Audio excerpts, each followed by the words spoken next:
So y'all know I got love for all women, especially black women from Mississippi.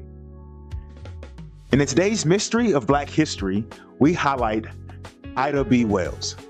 I'd rather go down in history as one lone Negro who dared to tell the government that it had done a dastardly thing than to save my skin by taking back what I have said.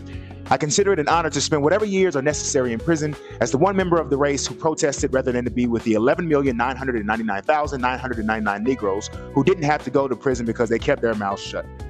This was Ida's words to a couple of cops who were harassing her for speaking out against treatment of Black World War I veterans. As you can see, Ida B. Wells did not give a fuck. In Crusade for Justice, the autobiography of Ida B. Wells, we see the life and times of the woman who single-handedly shined the spotlight on the hypocrisy and violence of America towards Black people. Born into slavery July 16, 1862, in Holly Springs, Mississippi, Ida was quickly thrown into leadership as both of her parents would pass away from the yellow fever, leaving the 14-year-old Ida to watch after her 6 younger siblings. Though the village was looking to take care of the orphan children, Ida wasn't a fan of them breaking up the family. She states, "When all this had been arranged to their satisfaction, I, who said nothing before, had not even been consulted, calmly announced that they were not going to put any of the children anywhere.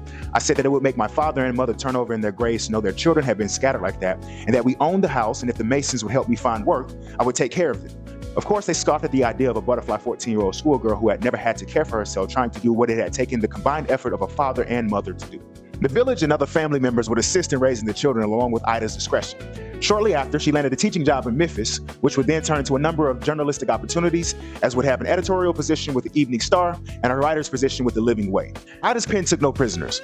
Writing under the pen name Myola, she would use her journalistic position to call out any and everything Jim Crow. This type of bravado grew when she was brought on as an editor and co-owner of the Black-owned newspaper, The Free Speech. Her outspokenness would cost her her teaching job, but the ability to use her voice or pen to oust racism and sellouts was her calling, with which she went at full throttle. It would be the lynchings of 3 Black grocery store owners in Memphis that would set Ida down the path of her life's work. In short, a white grocery store owner was mad that 3 Black men had successfully opened and operated a grocery store in their community and effectively taking away customers from his own store. This type of jealousy ultimately led to the 3 Black men being taken out to the woods, castrated, and lynched. Ida knew one of the men very well as she was the godmother to one of his children. Of course, she would shed light on the incident, which brought trouble to her own front door. While away in New York, white men burned down the newspaper building and destroyed all of the artifacts. In addition, mobs of white men in Memphis were waiting for Ida's return so they could lynch her too. Erring on the side of caution, Ida briefly stayed in New York and got a writer's position with the New York Age, continuing her penmanship onslaught on racism and lynchings in America.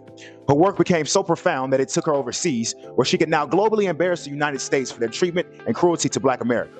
A large portion of the middle part of the book are excerpts from articles Ida or other international prominent figures wrote about the brutal, inhumane happenings on lynchings. In addition, Ida established a number of civic organizations in the United States to address the plight of Black Americans and was pivotal in establishing the NAACP's magazine, The Crisis. She would go on to work closely with individuals like Frederick Douglass and Susan B. Anthony. Ida knew no chill. She would call out the churches that were complicit in the cover-ups of lynchers and call out media outlets that fanned the flames of racial propaganda. Despite her who's who list of associates, much of Ida's work was done alone. It just simply wasn't safe or popular to call out the system so blatantly the way Ida did. But again, Ida B. Wells did not give a fuck.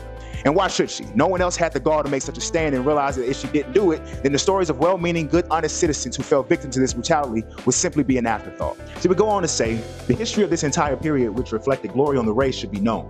Yet most of it is buried in oblivion, and only the Southern white man's misrepresentations are in the public libraries and college textbooks of the land. The Black men who made history on that day were too modest to write about it, or did not realize the importance of the written words to their posterity.